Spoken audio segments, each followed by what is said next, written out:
Speaking Task 1.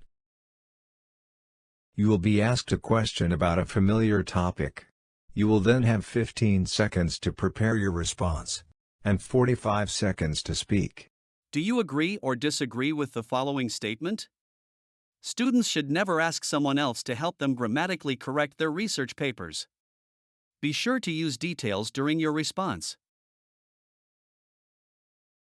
Prepare your response after the beep.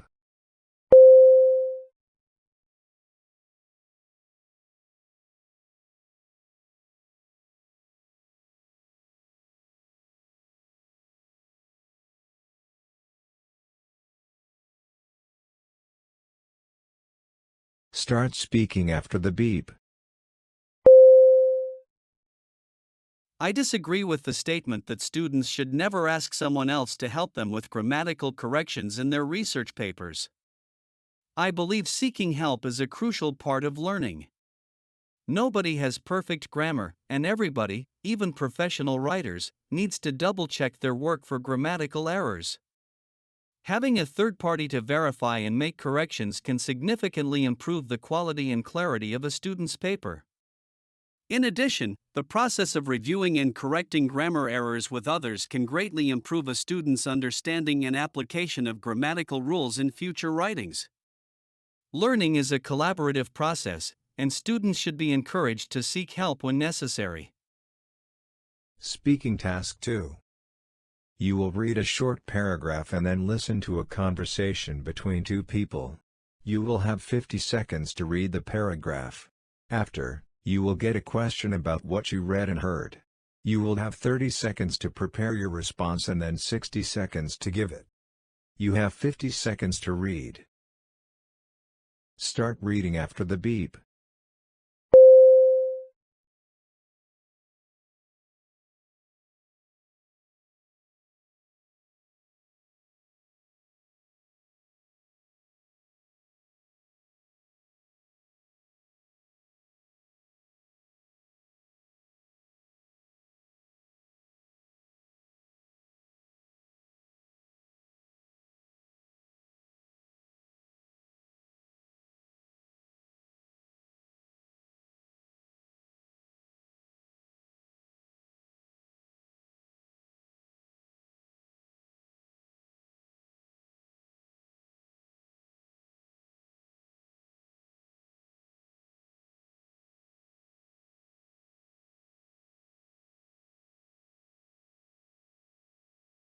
Now listen to the conversation between two people. Did you see the letter in the paper about the kitchens? Yeah, I did. What did you think? Oh, I really like her ideas. She's right that no one really cooks in there now. I know I sure don't after my own experience. What was that? Well, I came back to the dorm one night all wet from getting caught in a rainstorm, and I just wanted to warm up with a cup of tea. So I went into the kitchen, but all I could find was this battered old teapot that was bent out of shape, and there were no cups around at all. That doesn't sound like fun. It wasn't, and frankly, it was so inconvenient that I never used the kitchen again.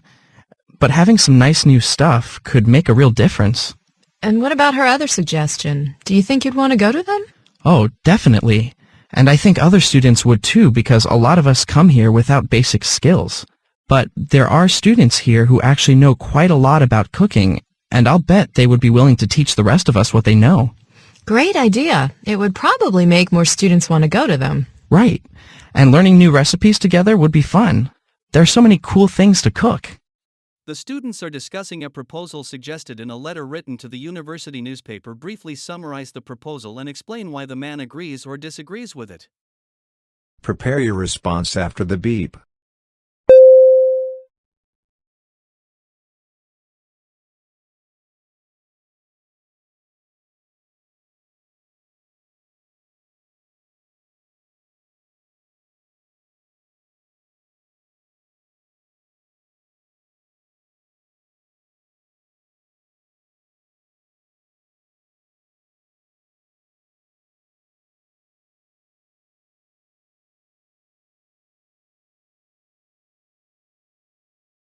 Start speaking after the beep.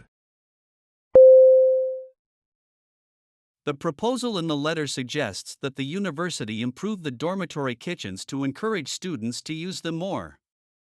Specifically, the writer recommends updating the kitchens with new cookware and offering free cooking classes to spark student interest. The man agrees with the proposal. First, he supports the idea of modernizing the kitchens because he had a negative experience trying to make tea. He couldn't find proper equipment, like a usable teapot or cups, and found it so inconvenient that he never used the kitchen again. He believes better equipment would make students more likely to cook. Second, he likes the idea of free cooking classes. He explains that many students lack basic cooking skills, but some students already know how to cook and could teach others. He thinks these classes would be fun and would make students excited to try new recipes together.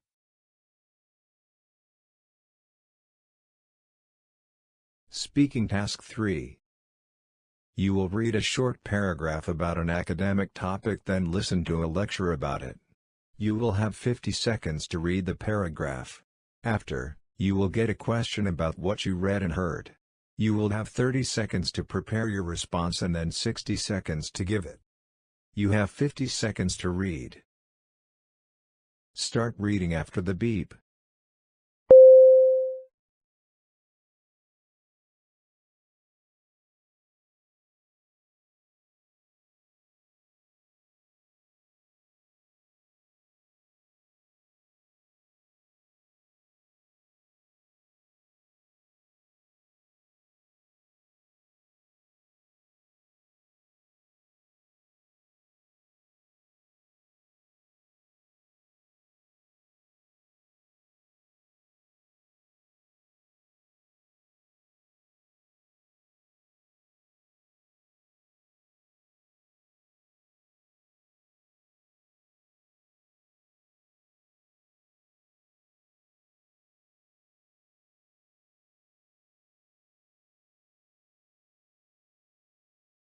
Now listen to the lecture.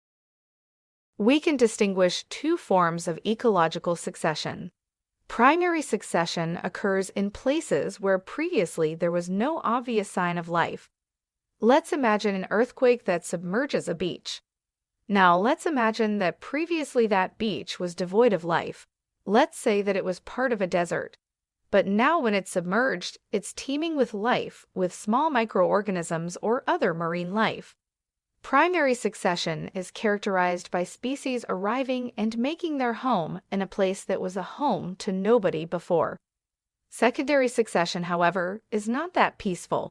It's best to describe secondary succession. We can give you the common example of weeds growing on our lawn. Now our beautiful green lawn becomes infested with an invasive species that is slowly removing the grass that is native to it. If something isn't done, the weeds will completely replace the grass that was there before. I hope that this example makes it clear to you what secondary succession entails. A complete change of management, so to speak, where one species gets completely supplanted by another. What types of ecological succession does the professor mention in the lecture? Use points and examples from the lecture. Prepare your response after the beep.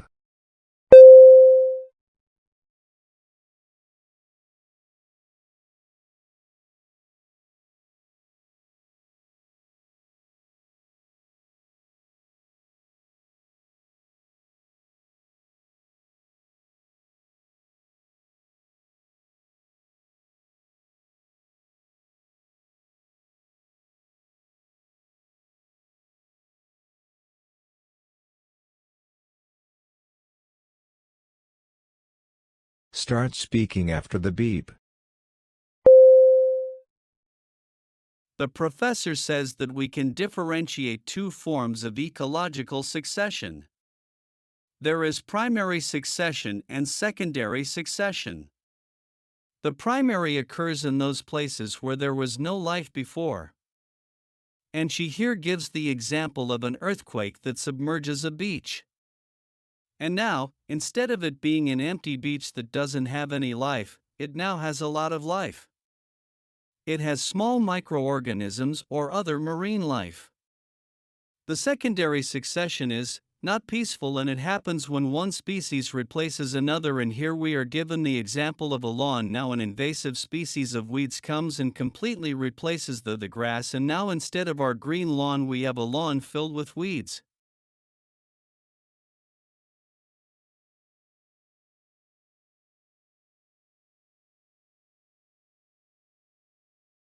You will listen to a lecture about an academic topic. After, you will get a question about what you heard. You will have 20 seconds to prepare your response and then 60 seconds to give it. Now listen to the lecture.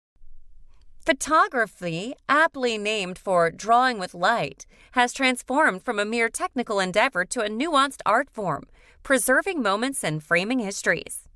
Our journey begins in the early 19th century with the daguerreotype.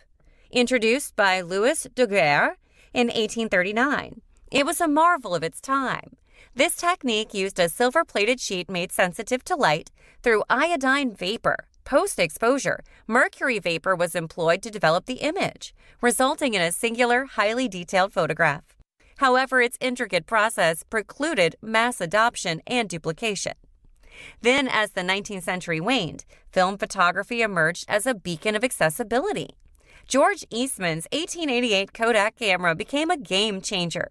This nifty device came with a roll of film that could capture 100 shots. Once exhausted, the entire unit was sent to Kodak for development and printing. Photography with this shed its elite mantle and became a pursuit for many. Transitioning into the 20th century, innovations didn't cease. Color photography brought life's vibrancy to stills, and the Polaroid allowed for immediate gratification with its instant prints. By the century's end, the digital revolution began to overshadow traditional film. Let's delve into two non-controversial examples highlighting this journey. Moon landing, 1969. This iconic photograph captures astronaut Buzz Aldrin as he walks on the moon, with Neil Armstrong and the lunar module reflected in his visor. Using specially designed Hasselblad cameras, this image encapsulates the union of human endeavor, technology, and the spirit of exploration. In 1975, Stephen Sassoon created the first digital camera. The initial photograph, a black and white image of a lab technician, marked the beginning of a new era. At 0.01 megapixels and a hefty weight, this camera was rudimentary, but it sowed the seeds for the digital explosion we witness today. How have photographic techniques evolved over time? Prepare your response after the beep.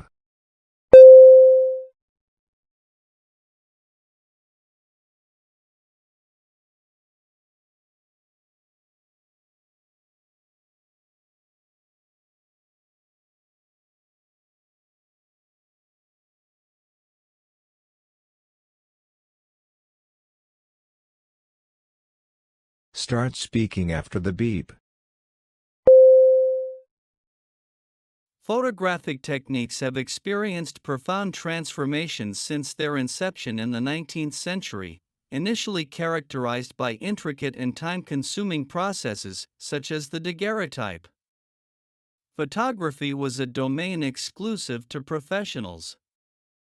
The advent of film photography, particularly with George Eastman's 1888 camera, marked a pivotal shift, democratizing the medium and making it accessible to the masses.